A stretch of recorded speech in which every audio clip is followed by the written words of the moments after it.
Full and uncut versions available on Patreon. Check in the description below. Greetings once again, Pokemaniacs. Duuz-Diz-Din back again with more of the Pokemon Adventures manga. And, well, with these last few chapters, I end up finishing this volume, which is the final volume of the English Viz media release time of recording, until, the next one comes out, which the English release for that isn't until September. Time of recording, that's a couple of months away, and I'm not waiting that long in order to keep up with the story. Not to mention, after that is what is supposed to be the final volume of, I think, the Viz releases as a whole? Maybe. It's hard to say. They might keep collecting them into major volumes because that's good money. But even the Japanese team that collects the Japanese volumes, as far as I know, that's the final release for it, and it'd been pushed back like a solid 2 years. So volume 65 will,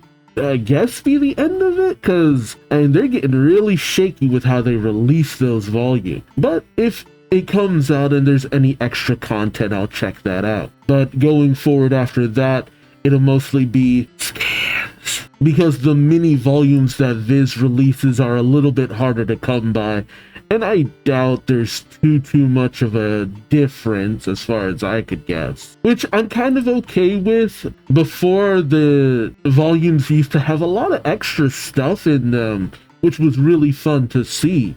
But going forward, as time has gone by, well, volumes have gone by, they put less extra content in the volumes, so the volumes have been less of an experience in and of themselves, at least to me. But I will miss them to a certain degree. Alright, enough preamble. What happened in the last video? Well, we found out how Ruby knew about Zinnia through Courtney, former member of Team Magma's memory lighter. It seems that Zinnia was going around infiltrating the various different teams, Team Aqua and Team Magma, and was the one who told Team Magma about Groudon. But Ruby ends up being ambushed by 3 members of the Draconin people, who are actually trying to stop Zinnia themselves. Though Zinnia, after the death of her mentor Aster, did take up the role of Lorekeeper, and Aster's role as the one to stop the meteor, the Draconin people don't have a lot of faith in Zinnia because of her more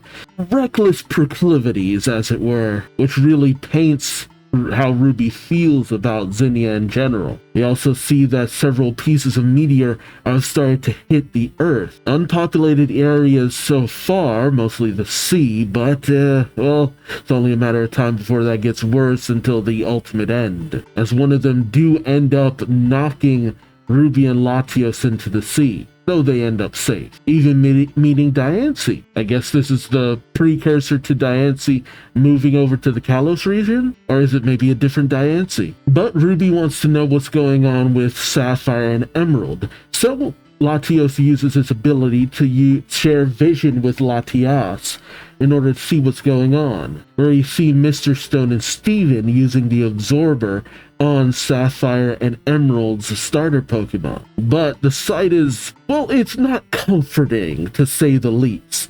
Really disturbing Latias, who turns away from the sight, cutting off the connection. But Ruby feels that the Devon Corporation might not be the way to go with this, feeling that he himself should be the one to destroy the meteor, mostly because he has commanded Rayquaza before, who is said to be involved in stopping said meteorite. However, Zinnia arrives with a small army of grunts from Team Aqua and Team Magma at Sea Mauville, all in an effort to stop the Devon Corporation. She's after something called the Dimensional Shifter, which is storing the Mega Energy, well, the Life Energy, from Sapphire and Emerald starters. Sapphire does her best to keep it away from Zinnia, losing her Mega Bracelet, well, her Keystone Bracelet, to Zinnia in the process. But Zinnia ends up revealing the whole secret of the meteor to Sapphire, and the fact that everyone was aware of it but her. As Sapphire continues to escape being helped out by Emerald, he's spirited away by Well, Hoopa for some reason, just as Ruby arrives on the scene, taking on Zinnia himself. Sapphire ends up at, of all places, Moss Deep's city, at the Moss Deep Space Center, where Professor Cosmo is actually awaiting the dimensional shifter. Sapphire, feeling that, well, while she is upset about the fact that she was left in the dark about everything, still wants to be of help in stopping the meteor, handing the dimensional shifter over to Professor Cosmo. Meanwhile, in the battle at Sea Mallville, we find out that Steven had also subjugated his Metagross to the Absorber, and it's still feeling the effects months later. While Emerald has made friends with the Pokemon that spirited away Sapphire, namely Hoopa, a Pokemon who is actually in the sights of Blaze and Amber because of its ability to summon legendary Pokemon. Meanwhile, Zinnia is determined to get Steven's Keystone, only to be stopped by Ruby, who hands over both his and Emerald's Keystone. But this was apparently a trap to let her guard down, because as she leaves, it's revealed that Ruby obtained the scroll that she had in her possession. Meanwhile, as Ty and Gabby had obtained footage of the meteors falling to Earth in more rapid succession, they decide not to reveal it to the public, only for the future Lumiose Press editor-in-chief and future member of Team Flare to release it to the press in order to gain recognition for himself and move up to editor-in-chief in Lumiose. But now the populace is aware that the Hoenn region and the Pokemon world in general is in danger. What'll happen next? Join me as I find out, won't you? Alright, first up is adventure number 11, Diancie Shines. Okay, so is Ruby still with Diancie? I didn't think it would be so involved with this plot. Okay, as we pick up with, yeah, Ruby's still on back of Latios. That's so wild. So we see Ruby riding on Latios with Diancie, Emerald with Hoopa riding on Latias, Ultima on her Dragonite, with Drake on the bow of the SS whatever briny ship of the day is. SS Tidal. There we go. I was gonna leave it be, but I'm just like, I should probably actually figure out what the actual name is. Drake says, "Those must be the lights of Rushborough City. We'll be landing soon." Meanwhile, Emerald, with his hair still being played with by Hoopa, says, "Hey Ruby, that Pokemon." Ruby looks to Diancie saying, "Oh, it glitters like a jewel, doesn't it? It helped me and Latios when we fell into the sea." Latios says, "Its name is Diancie, and the Pokemon you brought with you is Hoopa, Em." Emerald, rather annoyed, says, "I didn't bring it with me, it followed me." I commented on Crystal's weird tendency to, end up in situations with legendary Pokemon, but man, Emerald, just Emerald, the situations he ends up with in is wild. Ruby says, "Oh, I haven't told you what I was doing while I was away." Well, Emerald just says, "I already know. Latios used sight sharing to show me the highlights of what you went through." He got the clips. "So I know all about Zinnia and the Draconids. I wonder if we'll be attacked by people like that trio at Meteor Falls." Ruby then calls out, "Drake, is the village of the Draconids located at Meteor Falls?" Drake says, "I don't know. Meteor Falls is a popular place for Dragon-type Pokemon specialists to gather and train. Where there are people, there is information." Mr. Bryony then says, "Okay, drop anchor. Come on, Ultima, scoot over a bit." As he bores onto Dragonite, Ultima questions, "What? You're going too, Bryony?" Drake says, "Hold on, I thought we ought to wait until morning. I know you're in a hurry, but people make mistakes when they're physically and mentally exhausted. You should get a little rest." Both Ruby and Emerald respond, "Okay." And night falls. We pick up with everyone sitting at tables, though Emerald is lying on the bow. Ruby says, "Thanks for the help." Ultima says, "More please, Bridie." While Bridie says, "You're still not full." While Emerald just lies back on the bow saying, "Phew, I ate so much. Oh, the stars look like fireworks about to fall on us." Oh, then he realizes what he says and looks over at everyone saying, "Oops." Ruby says, "So, anyway, Ultima, Mr. Briney, why did you two come with us?" Drake without his hat. For some reason I thought he was bald. I legit thought he was bald. I guess he does have it. I legit thought Drake was bald. that kind of caught me off guard. Like, whoa, Drake hair? What? Oh, man, he has a very plain-looking hairstyle. Kind of makes me think of Norman a little bit. Ugh. Okay. Drake says, I'm betting Ultima has her eye on that scroll you stole from Zinnia. Ultima says, exactly. And Bryony's got a crush on me, so he's what you'd call my fan, isn't that right? Bryony says, very funny. You're the one who keeps asking me to do errands for you all the time, so you're like... Emerald says, okay. No more lovey-dovey talk, please. Ultima then says, right, enough banter. Let me take a look at that thing. Ruby hands it over, nodding his head, and Ultima goes through it saying, Ruby asks, what can you tell me about it? Ultima says, pauses for a moment and asks, you know about technical machines, right? Ruby says, yes. Ultima says, they record the essence of moves and transmit instant mastery of them to Pokémon. Technology like that didn't exist in the old days, but there were other tools that accomplished the same thing. For example, these and these, see? Okay, she shows him the move bands. Ruby says, I do. So what move is recorded on that scroll? Ultima says, Dragon Ascent. Oh, okay, so that's how you learn Dragon Ascent. Of course. The move for Rayquaza. I'm not spoiling anything, it's literally right here on the same page. Emerald says Dragon, and Ruby finishes saying, Ascent? Ultima says, The words Dragon Lord pop up over and over here. That must be the Pokemon who masters this move. Ruby thinks to himself, the Dragon Lord Rayquaza. Ultima hands over the scroll saying, that's all I can tell you about this scroll. Ruby says, thanks for the help. He then thinks of Zinnia, thinking, so this scroll will teach Rayquaza a special move. If Zinnia took this with her when she left the village, that must mean that Dragon Ascent is a key to stopping the meteor from crash landing on us. Bryony gets up stretching and saying, now let's get some shut-eye. Although I might not be able to fall asleep. Drake then chimes in, Joseph and Steven are back at Sea Mulville. Bryony asks, what's the matter, Drakey? Drake says, nothing. I'm just talking to myself. We see back over at Sea Mulville, Mr. Stone seems to be sulking in front of the absorbers. Steven approaches, shaking his head, saying, there's only a small amount of life force left inside the absorber. Mr. Stone says, I see. Things don't always work out as planned, do they? A dimensional shifter fueled with the infinite energy. Those young trainers. Even my childhood friends have abandoned me. He begins to shake, saying, I staked everything on this, put everything I had into it, and yet Steven takes a moment. He begins to call out to his father, but pauses. He smiles, and then slaps his dad on the back, saying, Dad, there's still hope. That Pokemon who's taken a liking to Emerald. Mr. Stone says, Hoopa, you mean? Steven says, right, Hoopa. If it's Hoop,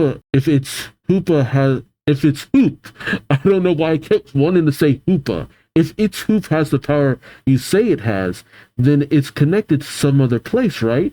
In that case, Sapphire and the Dimensional Shifter aren't truly lost. They both still exist somewhere else. All you need to do is stick to your plan. If we can detect a large amount of infinity energy, we'll find its whereabouts. Mr. Stone smiles. Steven kind of questions this. Mr. Stone says, how many years has it been since you last called me Dad? Steven blushes a little bit, saying, anyways, Steven blushes a little bit, and Mr. Stone says, anyways, it looks like you've turned back into the bold and fearless Steven Stone you used to be before you became champion. And you're right, there's still a way out of this dilemma. I honestly am surprised that Mr. Stone is featured so much here. In the Ruby and Sapphire arc, he was out of commission for so much of the story. Steven says, why didn't you tell me about Hoopa if you already knew about it, Dad? Mr. Stone says, I would have if we hadn't been so busy. I think it's only natural for people to long to recreate the mystical power of a Pokemon. Okay, I guess Steven gets some kind of call. As he answers his communicator, he says, Professor Cosmo, sorry to have kept you waiting. Yes? What? You've received the Dimensional Shifter? We see Professor Cosmo on the phone, Sapphire standing near him. Oh, with a dry erase board? Professor Cosmo tells Steven, the girl who played a pivotal role in the incident 4 years ago. Ah, so it is her. I was a bit concerned because she wouldn't speak a word to me. Oh, right, she can't speak. Steven asks, she wouldn't speak? That's right, apparently she lost her voice, says Professor Cosmo. Steven asks, her voice? How?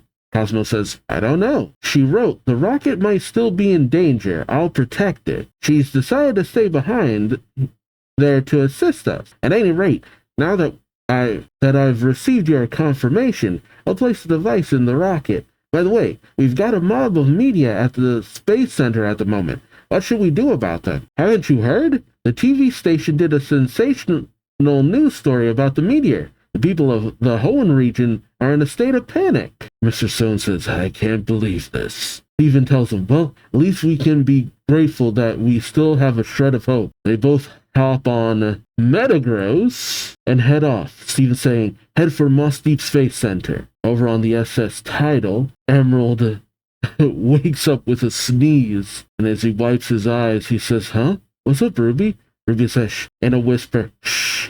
Diancie and Hoopa are playing. And sure enough, Diancie and Hoopa are kind of just chasing each other around the deck of the ship, like a couple of kids. It's cute. Emerald says, looks like they became good friends. Ruby, recording it with his video camera, says, they're so pretty and cute. Suddenly, Diancie begins to do something. Emerald says, huh? Well, Ruby says, Diancie creates a gem. Much to the shock of Hoopa. Emerald says, it created a jewel. But as Diancie presents it to Hoopa, Hoopa grows angry? It takes the hoop off of its body, gives Diancie a watch this kind of gesture, I guess, reaches into the hoop, rustles around, and then pulls out several gemstones. Much to the joy of Diancie. Emerald says, Hoopa pulled out jewels too. That hoop, it can suck things in, and you can pull things out of it too. Maybe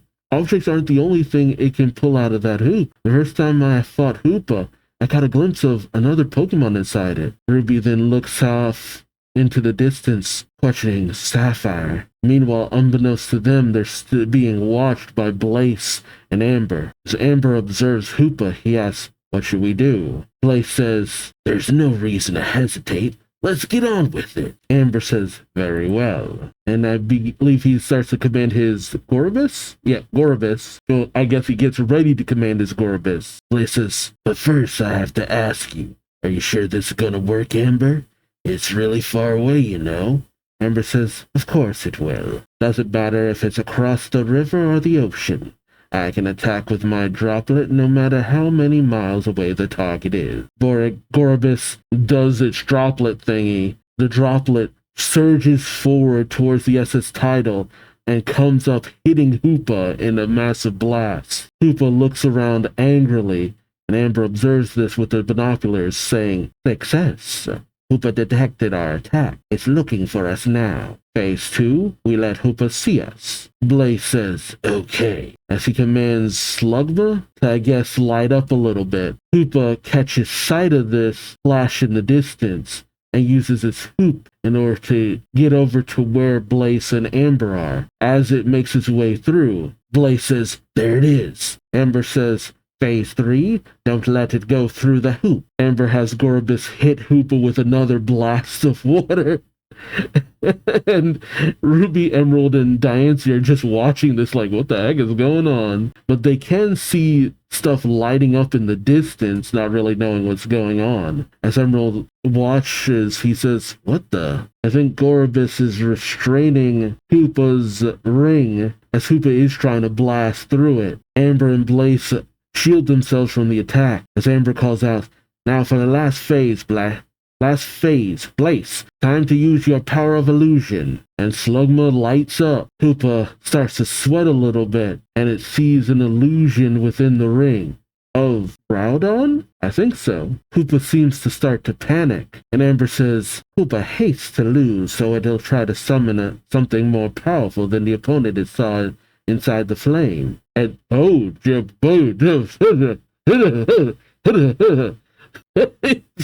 just summons Kyogre and Groudon. I swear to God, this Pokemon is kind of freaky. I mean, I knew Hoopa was a powerful Pokemon. It's a mythical type. But I thought its most powerful form was its other form. I don't go that far until later. But no, even in this form, it could just summon legendaries. That's wild. I don't think it can summon other mythics, but just suddenly Kyogre and Groudon. See, the little bit of the movie that I saw that Hoopa was in, I didn't realize that it had summoned a whole bunch of legendary Pokemon. And I saw a little bit of the beginning, but I didn't see it summon legendaries. So that shows you how much of the movie that I watched. That's insane. I see Briny in the main deck cabin of the ship, the control room of the ship, listening to the radio as he tries to get to sleep. I think he's already asleep. But the news is reporting. Next up, the Kanto region news. We have an update on the robbery that occurred at the Sea Cottage on the Cape near Cerulean City. The director of the laboratory and Pokemon analyst Bill sustained only minor injuries. Bill was injured? We previously announced that a pair of red and blue stones were stolen from the lab. Oh, he had the stones. Hey, Bill definitely has the stones. We have since learned that the thieves themselves were attired in red and blue. Oh, it's them. We see a boat approaching. One voice says, "Look, the closer we get to the Hoenn," the other voice says, "Yeah, the clearer the mark on it gets." One person holding the red orb says, "The orb is trying to return to where it belongs. It wants to go home." The person holding the blue orb says, "And there's no one better than us to take on the responsibility of escorting it back. Ain't that right, Maxie?" Archie says. And Maxie responds, "You can say that again, Archie." Okay, how have they come back? Because it was a bit of a plot point that they were kind of dead. So maybe the orbs brought them back to life? Interesting. Shenanigans. Alright, next up is Adventure 12. Blastoise Transform. Oh, Blastoise. Okay, I'm going to see a Blastoise. Haven't seen a Blastoise in a long time. Okay, I guess the boat that Archie and Maxie were in has a automated voice saying, "Arriving at destination." Were they using GPS? Automatic cruise control shutting off. Archie says, "We made it to Hoenn. The orb seems happy." Oh, I think it's Maxie saying the orb seems happy. Archie responds, "They do. Their markings are clearly visible now." Maxie says, "They're trying to summon an even more catastrophic form." Archie says, "I can feel incredible energy emanating from them." Someone seems to be observing them, saying, "Even more catastrophic form." I don't know what you're talking about, but is that what you're after? Oh. Okay, it's red and green. Oh, snap. Well, then again, they messed with Bill, and I guess they hunted them down. I was not expecting to see them in this story arc. So I guess while Blue... That is so cool. We got to... Wait a minute. Now that I think about it... Okay, yeah, I had to double check. They're like 20 at this point. They still look good. Okay. And I'm glad I got to actually see them as well in this. It's been so long since we've seen these characters. This is why I really hate that we don't do remakes anymore, because the chances of seeing returning characters are so slim now. But Green, riding on her Jigglypuff, says, "You injured someone stealing these orbs, and obviously you're not planning to use them for the good of humanity, which is why," Red, descending on his Aerodactyl, says, "We're going to stop you." Wait, they're introducing themselves. Did they not recognize Archie? They should recognize Archie, right? And then again, he does look very different. Archie questions, "You've been pursuing us since Kanto?" Maxie questions, "All the way here?" Red calls out, "That's right, I'm Red." And Green says, "I'm Green." Red says, "And we're the Kanto region Pokédex holders." Archie says, "Pokédex." And Maxie finishes saying, "Holders." Green says, "And you're going to give those orbs back to us right now. Blasty?" And she brings out her Blastoise, while Red brings out his Venusaur. Oh man, this is nice. You know what? I'm glad. I hope they actually get to play a pretty decent role in this. Archie brings out his Sharpedo, while Maxie brings out his camera. Venusaur slings some vines while Blastoise fires a Hydro Pump. Venusaur deals with Sharpedo while Blastoise deals with Camerupt, which, and yeah, type advantages. Archie says, "You traveled a long way to catch up to us." While Maxie questions, "When did you realize that we were the culprits?" Red calls out, "Bill is our friend. We've been in contact with him about those orbs for weeks now." That actually makes sense. After dealing with the whole Giovanni situation, they would be like, okay, what's the deal with these orbs? Alright, I guess Bill is on a call with Red, who's at his house. Bill says, "Hey, what do you think? What do you think, Red? Ain't it strange? The blue and red orbs are gathering energy around them and changing shape." Red just kind of smiles, uncertain, saying, "I don't get all that scientific stuff." Bill says, "Remember the time you fought Dioxys at the Sevi Islands?" Red says, "How could I forget?" Bill explains, saying, "These two orbs are intimately connected. Deoxys' form changes. In the Canal region, Deoxys can only change into defense form and attack form." Which, that region-specific changing thing is kind of weird to me still. However, in the Hoenn region, Deoxys can only change into normal form and speed form. So it seems Team Rocket used these two orbs to enable Deoxys to change into all its forms in Kanto. They named the red orb Ruby and the blue orb Sapphire. Ruby and Sapphire, okay. Red says, "They talked about how the energy of the two orbs brought the climate of Hoenn to Kanto." Bill says, "Only partially, though. Lynette and Bridget, the managers of the Hoenn Pokémon transporter, searched hard for the origin of these two orbs. It remains a secret, though. Still, I agree. These two orbs are basically the materialization of a form of energy native to Hoenn. And now the orbs seem to be gathering energy." Red finishes saying, "And rapidly changing shape?" Bill starts to shiver, saying, "Even talking about it is giving me the chills. Red, could you come over here to help me? I can't handle it all on my own if we get into another tussle over these orbs with someone." I said, "Sure, but Blue isn't in Kanto right now, so I'll ask Green to help out." Bill says, "Thanks a million." Red explains, "The next day I headed down to the sea cottage with Green and Daisy."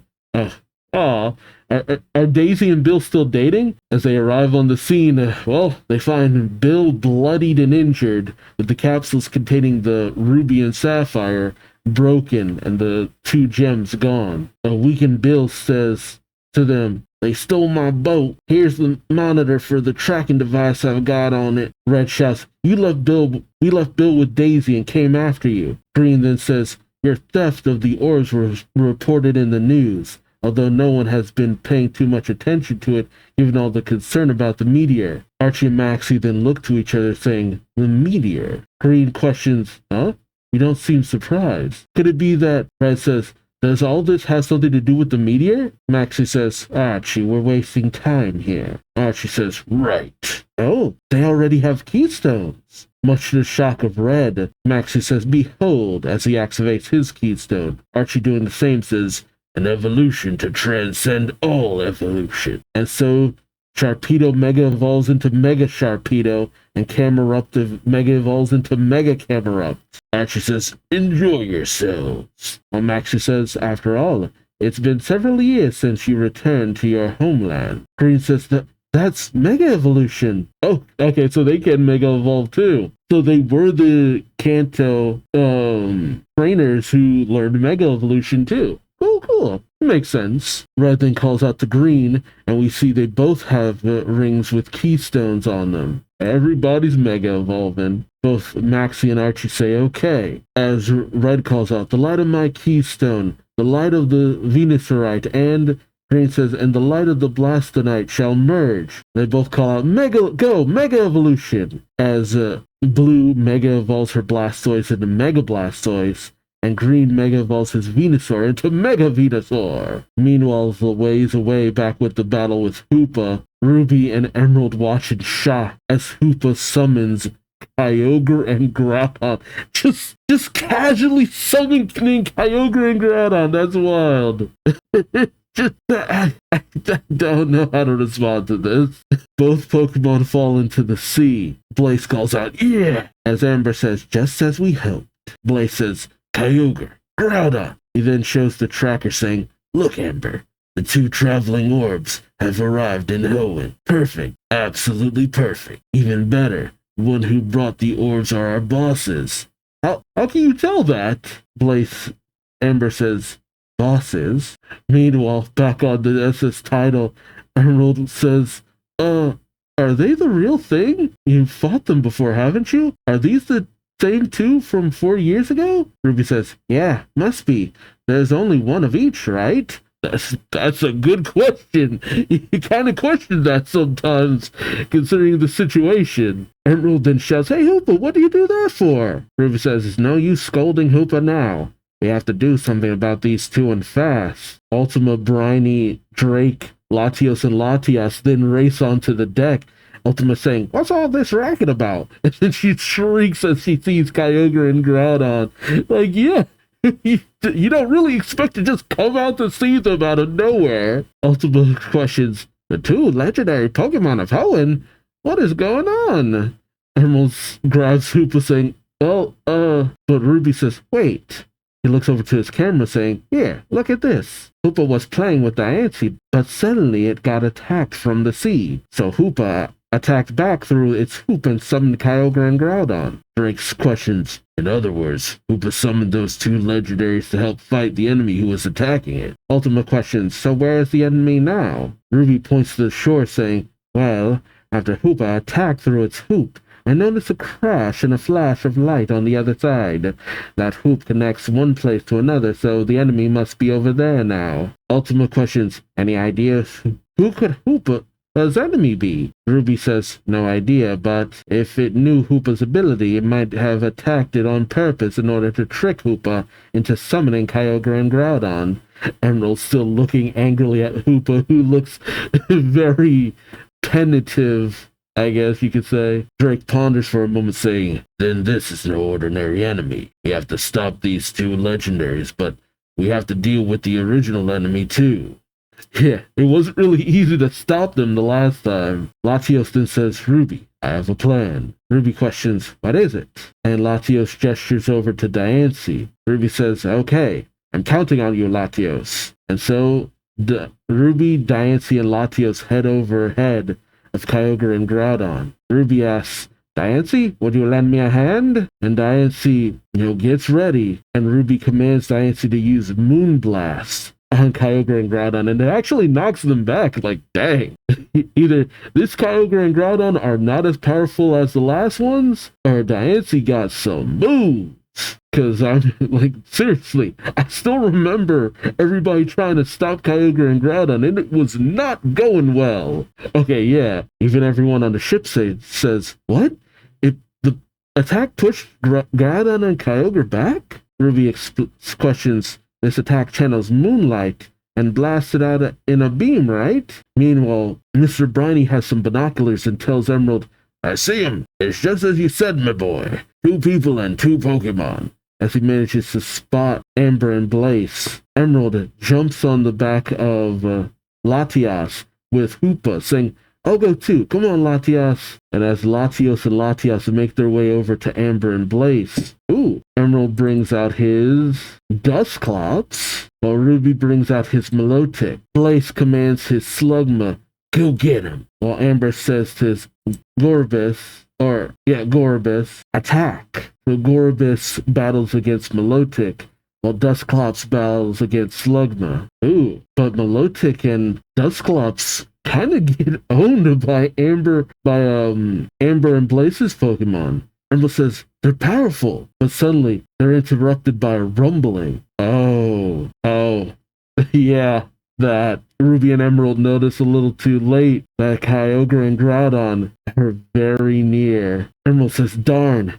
And as they turn at the ready, Emerald says, what?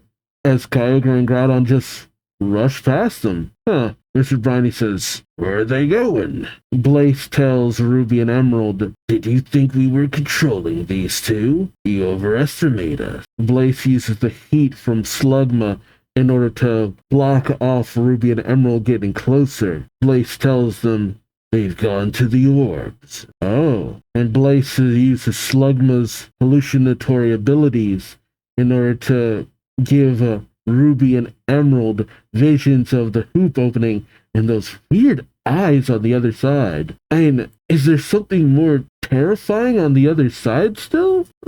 As Ruby and Emerald trip the bejesus out, Blaze brings out his Swallow and heads off, saying, "Enjoy my illusions, folks.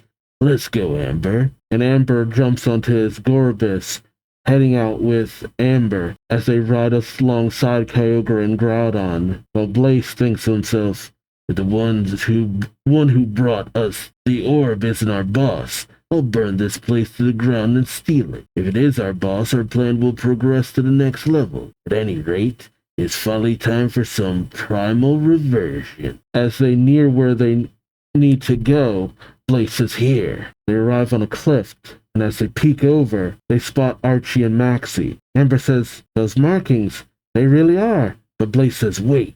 Archie and Maxie then look to Amber and Blaze, with Blaze saying, "Who are you?" Okay, I mean, at least there's a lot of acknowledgement of how different they look.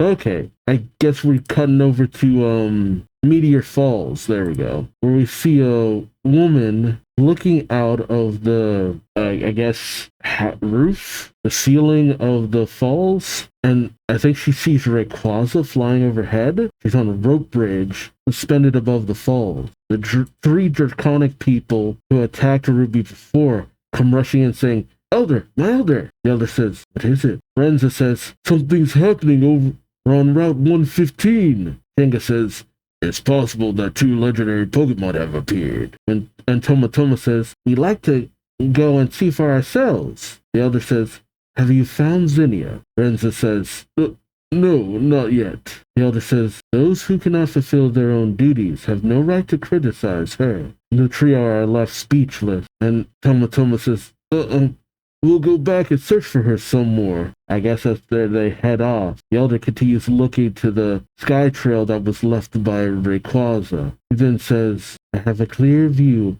of the cloud trail today, the cloud trail left by the Dragon Lord." Very mysterious. Yeah. Okay. I really do wonder, are Archie and Maxie not Archie and Maxie? But they seem to recognize the term Pokedex holder. I'm really wondering what their existence, to what capacity do they exist right now? Okay. Okay, next is Adventure 13, Groudon Return. As Red and Green are battling against Archie and Max's Camerupt and Sharpedo megaforms, Blaze and Amber look down at their revived bosses. Blaze saying, "Who are you?" Green questions, "We have more company, but are they our enemy or our enemy's enemy?" Red doesn't respond. But suddenly, there's a rumbling that catches Red and Green off guard. Archie and Maxie turn. Archie saying, "Yeah," and Maxie saying, As off to the side of Amber and Blaze, Kyogre and Groudon arrive before the revived Archie and Maxie. Archie says, "Kyogre, Groudon, they're awake already. This will make things easier for us, Maxie." Maxie says, "That's right, Archie." Amber and Blaze are at a loss. Amber takes off his hat saying, "Is that really you, boss?" And those 4 Pokemon, what happened to them? They look kind of like Venusaur, Blastoise, Camerupt, and Sharpedo, but... And Archie says, "What? Haven't you heard of Mega Evolution, Amber?" Okay, so they do recognize them. Maxie then says, "You haven't been keeping up with the latest research, Blaze. What have you been doing for the past 4 years?" Blaze says, "How do you know my name?" Amber says, "That means you really are." Archie says, "I have a question for you too. Did you awaken Kyogre and Groudon?" Amber says, "Yes, I did." Archie questions, "How?" "The 2 of them were fast asleep in the seafloor cavern at Mount Chimney. Why did you awaken them?" Amber says, "Why? To rebuild Team Aqua and fulfill our dream, of course." As a bonus, while searching for a way to awaken the legendaries, we learned of the existence of a legendary Pokemon called Hoopa. Hoopa uses its hoop to connect one place to another, and the Blaze grabs him by the shoulder, saying, "Shut up, Amber. You don't know these people. It's not wise to lay all our cards on the table." But Archie looks to Maxie, saying, "They don't know who we are either, do they?" Maxie says, "It's okay. They saved us the trouble of awakening the legendary Pokémon." They hold out the red and blue orbs, Archie saying, "All we have to do now is channel the power of the orbs through them, and..." They hold the orbs out to Kyogre and Groudon. Amber and Blaze, Red and Green look on in shock. Red says, "We won't let you do anything, Sor." As Mega Venusaur sends out a Vine Whip. Sends out a Vine Whip towards Archie and Maxie.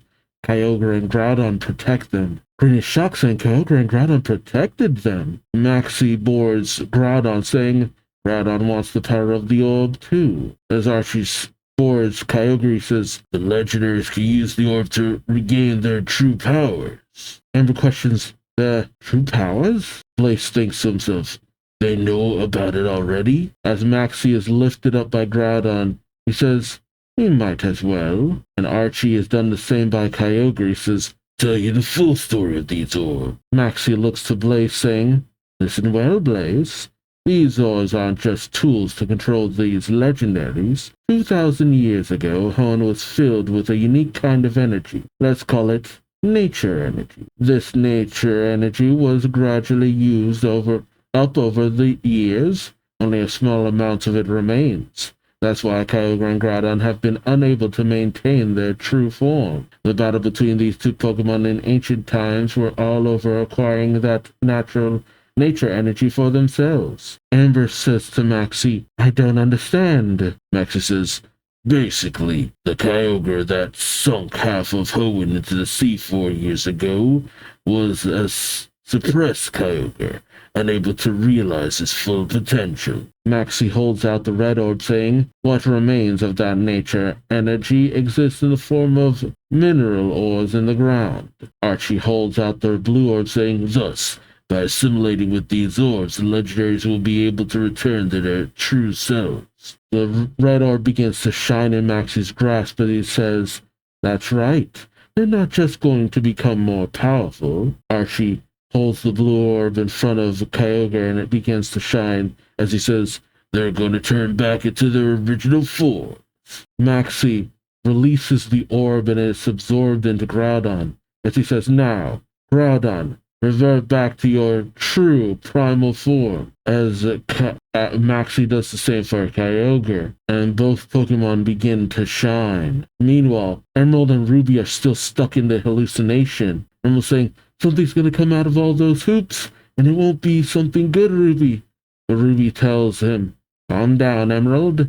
That guy was dressed up as a Kindler, but it was really Blaze. He's a Team Magma admin." Okay, so he remembers Blaze. They fought enough. Emerald's not used to it, though. And he's a specialist at using heat and flickering flame to create illusions.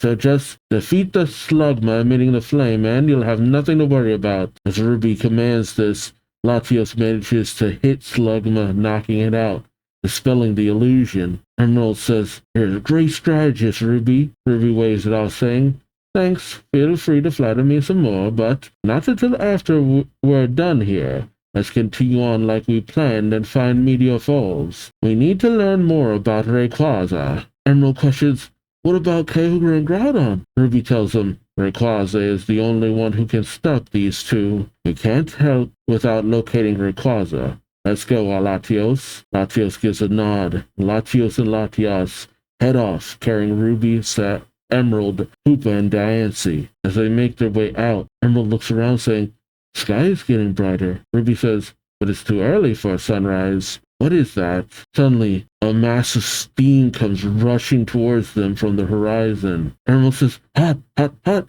a huge wave of steam." Ruby says, "Did a meteor fall?" Latias says, "No, look." And Ruby is shocked as he beholds the majesty of Primal Kyogre and Primal Groudon. That's what they're called, right? Yep, Primal. Emerald says, "Kyogre and Groudon."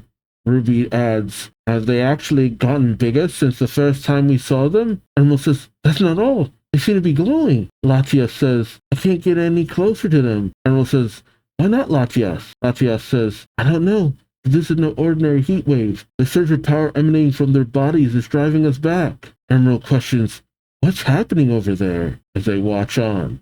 Meanwhile, Mega Sharpedo and Mega Cameron are defeated.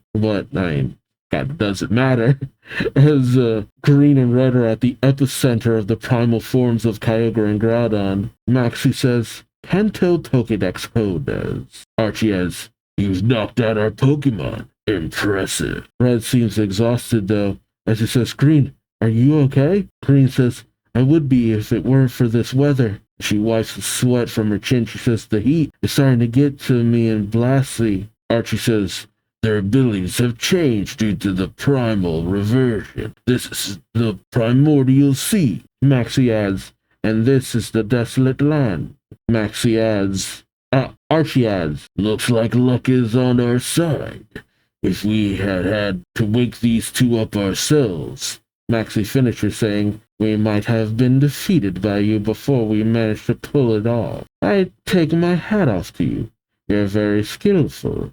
However, we won't permit you to stand in our way. So now you will be engulfed by the land. Groudon unleashes a massive quake that instantly seems to bury both Green and Red and their Pokemon. Blaze looks on in shock, saying, amazing.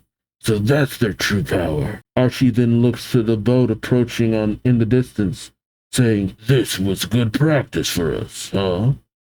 Meanwhile, as the SS Tidal approaches, all they can see is a wave of steam. Those on the ship say, what's this? What's happening? Ultima, Briny, and Drake can only look on in shock as a sudden whirlpool whips around the SS Tidal, and with the power of a primal Kyogre, the SS Tidal is ripped in half, and it sinks instantly. Emerald looks on in shock, saying, the SS Tidal! We have to go and help them. But Ruby calls out, no, Emerald. Don't forget we have other things to take care of. With tears in his eyes, he says, our job is to protect this planet. We have to prioritize that. We can't waste our time on the small stuff. Emerald grits his teeth, saying, seriously? Meanwhile, back over in Moss Deep Space Center, Steven and Mr. Stone have arrived atop Metagross. Steven says, look at all those people. A person spots them and calls out, isn't that Stone, the president of the Devon Corporation? Devon is providing Moss Deep Space Center with technology and funding. You mean he's here about the meteor? President Stone, what brings you here? Are the news reports true? Will the meteor crash into our planet? As Steven and Mr. Stone arrive on the roof, Steven says, this is worse than Professor Cosmo's predictions. Mr. Stone says, we at Devon Corp have long anticipated this crisis. We will be launching this rocket as soon as possible to intercept the meteor. As they make their way inside, Professor Cosmo calls out, Mr. Stone, Steven, I've been waiting for you. Mr. Stone says, is the dimensional shifter all set? Professor Cosmo says, everything's ready. Mr. Stone says, excellent. Steven then spots Sapphire and goes over to her saying, Sapphire, I'm so glad you're all right. Are you hurt? Do you feel okay? Sapphire shakes her head. Steven then asks, your voice is still gone. Sapphire nods. The concerned assistant says, she hasn't had a bite to eat since she appeared either. It's been half a day already. The happy assistant says, our cafeteria food isn't that great, so we just assumed she didn't like it. The angry assistant says, but apparently her sense of taste has disappeared as well. What? What is going on with Sapphire? Steven looks at her in concern, thinking, it's my fault she's so traumatized. The shock of learning the truth was too much for her system, but she isn't blaming me or mad at me.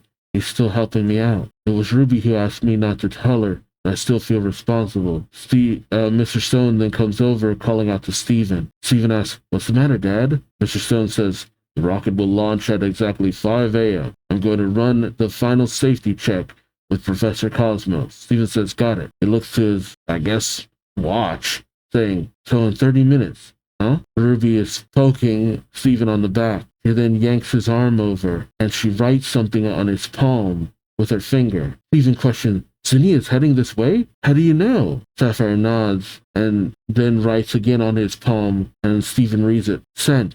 Rapid breath, animosity, approaching. Ah, she detects her. Steven thinks to himself, there's a theory that when people lose one of their 5 primary senses, sight, hearing, touch, smell, and taste, their other senses grow more acute to make up for the deficit. Sapphire has always been very sensitive. Maybe now she's able to sense Zinnia's rage and desire to fight, even more so than before. Sapphire then writes something again on his palm. He reads, I'm going to defeat Zinnia so she won't sabotage the launch. And as he begins to call out to her, Sapphire is taking off her pants. I mean, she is wearing shorts underneath, right? So I guess it's okay. I don't know why you chose to do this. Oh, okay. She tosses off her shorts, her shoes, her headband, and her tank top because I mean she's got like tights and a tight undershirt underneath. She then squeezes something on her body with the assistants watching on in shock. And then she jumps into, I don't know if she jumps into the water or if she just jumped onto the land. Steven watches in shock. We then spot Zinnia watching the space center from a nearby tree. Zinnia says to herself, they're preparing to launch. In that case, I'm going to... But unbeknownst to her, Sapphire has managed to sneak up behind her, and suddenly, the branch that Zinnia is standing on is cut out from underneath her. Zinnia in that instant looks behind her, and spots Sapphire and her glade having cut the branch. Zinnia says, wait, when did she... Zinnia in an instant brings out her Gudra and Salamence, while Sapphire also brings out her Agron. And they engage in a doubles battle. Agron goes after Slugma, while Zinnia jumps on Salamence as they're chased after by Glade and Sapphire. Oh, and that's the end of the chapter. Okay. Sapphire ain't wasting no time. Alright, and we're finally here at the last chapter of this volume, and the last chapter I'll be reading out of the Viz translation. It's adventure number 14, Kyogre Return. As Sapphire continues to battle Zinnia, Zinnia says, whoa, I can't believe it. I never expected to be ambushed. Sapphire, right? But I heard you fell through a hole into some secret place. Now I understand why they're still launching their rocket. You must have handed over the dimensional shifter to them. I'll take care of that later. Right now, I need to get the scroll back from you. Well, but she doesn't have the scroll. She has Salamence use Fire Fang against Agron and slams Agron into Sapphire, pinning her to a tree. Sapphire ekes out the scroll. Zinnia, not hearing her, says, huh? Judging by that blank look on your face, you aren't the one who stole it, are you? Shoot. And just when I finally managed to gather 5 keystones to offer to the Dragon Lord for the ritual, forget it. I'll deal with the rocket first. Gudra, guard this place until the backup team arrives. Gudra nods, but Sapphire comes bounding off of Gudra's head, slamming into Zinnia, knocking her off of Salamance's back into the shallow water. Zinnia calls out, how do you keep getting in my way? You saw your Blaziken's life force drained away, didn't you? Why are you cooperating with the Devon Corporation when they sacrifice innocent Pokemon like that? Sapphire tries to voice, that's exactly why. I won't let you stop them, cause that would be a waste of the energy that chick, my Blaziken, gave up. And if its energy saves every living thing on the planet, I won't have any regrets. But Zinnia just stares at her blankly, saying, have you lost your voice? Zinnia then has a memory. Okay, I guess, was Aster cremated or was she killed? Because Zinnia grabs I guess it was Aster's burning cloak that she now currently wears and grabs it, crying out for Aster. Well, almost pretty much unable to speak. Okay. And Zinnia comes back to reality. It's just in time to avoid Agron attacking her. She has Salamence once again use Fire Fang against it. Agron's getting the raw end of this deal here. Oh. Wait, what? But Agron seems to tough it out and break through Salamance's grasp. Zinnia then questions Metal Burst. You can't speak, but your Pokemon still know what you want it to do? Sapphire is, petting Agron. Zinnia then says, the length of Agron's horns tells us exactly how old it is. Yours is around 10, right? Agron then faces off against Salamence. No way. Agron remembers too. Which, I didn't realize she had that Agron for that long. Yeah, okay. I completely forgot, I guess, that she had the Agron for that long. Because it spots that Salamence and immediately remembers when Salamence attacked Sapphire. Because Sapphire had it as a Aaron those years ago. Agron's gotta look like, I can finally take you down, you bastard. Like, dang. Oh, okay. So we finally get to see them. Okay, so, but they're on Zinnia's side. All right. I guess that makes a certain degree of sense. A voice calls out, yeah. It's almost time for lunch. What are you doing there? Zinnia turns, saying, what took you so long? As two submarines arrive and the hatches open, a voice says, we'll take care of that, child. Don't worry. As we see, Tabitha, Courtney, Shelly, and Matt. Tabitha says, we are the new Team Flare. And Matt says, and we are the new Team Aqua. And the new Team Aqua will take care of that girl. Sapphire is shocked as Zinnia says, allow me to introduce your new enemies. Tabitha says, yeah, I'm Tabitha. Courtney says, Courtney, that's me. Shelly says, Shelly. And Matt says, I'm Matt. Sapphire is a little bit confused as she thinks, Courtney, Tabitha, Matt, and Shelly. Tabitha says, oh, you've met our predecessors. These are team code names, you see. Yeah. Okay, so code names. Interesting. I don't know how much I buy that, but I mean, that's about as good as an explanation as any. Shelly says, that's right. We took on the same names as them when we rebuilt our organization. Or maybe it's because they consider it code names because those were the names of the previous admins?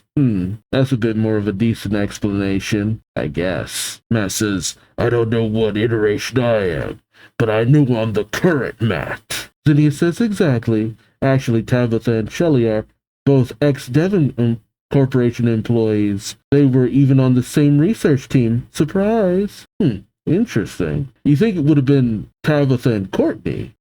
Tabitha says, we got sick and tired of Joseph Stone's rigid way of running things. That's the one thing we all have in common, right? Shelly says, yep, but suddenly some weird thing sounds off, catching everyone's attention. An announcement comes out, 3 minutes until launch. Tabitha says, okay, we'll take care of things here on the ground then. Oh, put this on, Zinnia, as he tries to hand over a helmet.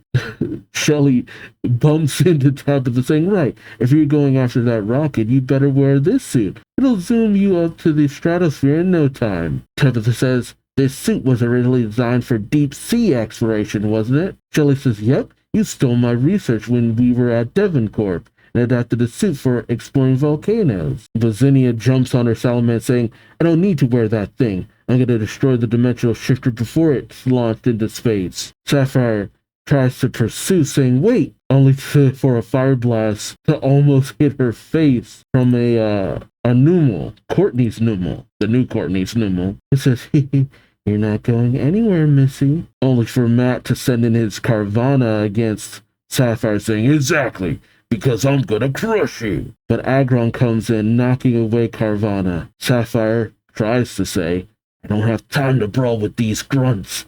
I have to stop Zinnia. She then gives a whistle. Oh, hey! Haven't seen this in a long time. Her, Tropius. There we go. Sapphire's Tropius comes flying in from on high, ramming into Carvana and Numel as Sapphire jumps on its back. Meanwhile, inside the control center, Steven, Professor Cosmos, and Mr. Stone are all there. As an announcement goes off, 30 seconds till launch, 20 seconds, 10 seconds. Suddenly something flies in front of their view. Mr. Stone says, what just whizzed by the camera? Professor Cosmos says, a tail or a wingle, I think. Countdown continues. 9, 8. But Mr. Stone is shocked as he sees Zinnia heading towards the rocket. As Zinnia flies around the rocket, the countdown continues on. 7, 6, 5, 4, 3. Zinnia says, I found it. The dimensional shifter. I won't let you create a warp hole with this machine. The ones who are going to stop that meteor are the Dragon Lord and the Draconid. But as Zinnia tries to fly in, suddenly a flurry of leaves surround her and gum up Salamance's works as it's all down his mouth too. She says, I can't see a thing. Leaf tornado. The countdown continues. 2, 1. Professor calls out, liftoff, and the rocket ignites, taking off into the sky. Matt, Tabitha, and Shelley watch from down below. Matt saying, "Did she make it?" Mr. Stone and Professor Cosmo shake hands as they watch. The worried assistant begins to say something, but the happy one says, "There's something stuck to the tip of the rocket." Professor Cosmos calls out, "Enhance the image." The assistant says, "Right away, sir." And as they zoom in, we see Tropius with Sapphire on its back and Salamence with Zinnia on it, on the rocket as it takes off to space. Mr. Stone, in shock, says, "Sapphire?" And as the rocket gets higher and higher, Zinnia says, "Move aside." Sapphire shakes her head. Zinnia says, "You're crazy. What makes you think you can win this battle?" Sapphire tries to eke out, "What makes you think I can't? We both want to save the planet, don't we? So why do we have to interfere with each other's plans? We should do whatever it takes to protect our world, shouldn't we?" Zinnia taps on Salamance's back, saying, "I'm sorry." And Salamance comes rocketing towards Sapphire. Oh, what the heck? Sapphire seems to freeze up, and we see a splattering of blood. What happened? Meanwhile, down below, in a cloud of steam that Primal Kyogre and Primal Groudon are created, Emerald calls out to Ruby, "At this rate, we'll never get to Meteor Falls in time. Should we try to go around this?" Ruby says, "If we do, we won't know how big this energy field is. We'll have to attack it directly. Punch a hole through it." Emerald says, "Come on, Latios, I'm counting on you." Ruby has Latios use Luster Purge, while Emerald has Latias use Ice Beam. They strike Primal Kyogre and Groudon, but I don't think the two look in their direction. Emerald says, "It didn't work." Ruby says, "It hardly had any effect on them. Maybe Groudon's Pokemon type and ability have changed." A voice calls out, "Good of you to notice." Oh, it's Maxie. "Well done, Pokedex holder. As you surmised, Groudon in its primal form has changed to a ground and fire type Pokemon." Ruby thinks to himself, "Who's that?" Only for Archie through the steam silhouetted to say, "Hey, we don't have time to bother with these kids. Kyogre needs to learn Origin Pulse." And Maxie says, "And Groudon needs to learn Precipice Blades." Ruby gets worried, saying, "Two people standing on top of Kyogre and Groudon? It can't be." Emerald says, "That's impossible." He races in on Latias, saying, "Whatever. If we let those legendaries learn a new move, those two will be unstoppable. We have to prevent that from happening no matter what." But Primal Groudon knocks him back. Ruby calls out to Emerald, and Latios calls out to Latias as they catch the two of them. Maxie then says to them, "People who don't comprehend our noble cause are such a bother. There is a purpose to everything." As Maxie and Archie now stand revealed. Emerald questions, "Archie?" Or Ruby says, "Maxie?" Primal Kyogre and Groudon then reel back and unleash an attack on everyone there, knocking them all to the ground. Maxie says, "The reason the shattered stones turn back into orbs, the reason Kyogre and Groudon appear just as the orbs return to Helen, the reason the legendaries absorb the power of the orbs and revert to their primal forms." Maxie says, "All of it is for the sake of this planet, to save it from destruction. To protect the world from devastation? Isn't that right, Maxie? That's why we came back from that other place." Maxie says, "The people you're talking to can't hear you, Archie." As Maxie looks back at the downed Emerald and Ruby, to be continued. So essentially, it's just person after person trying to save the planet and then trying to stop the other person. Because Archie and Maxie want to stop the destruction of the planet. Zinnia wants to stop the destruction of the planet. Sapphire wants to stop it. Ruby wants to stop it. The Devon Corporation wants to stop it.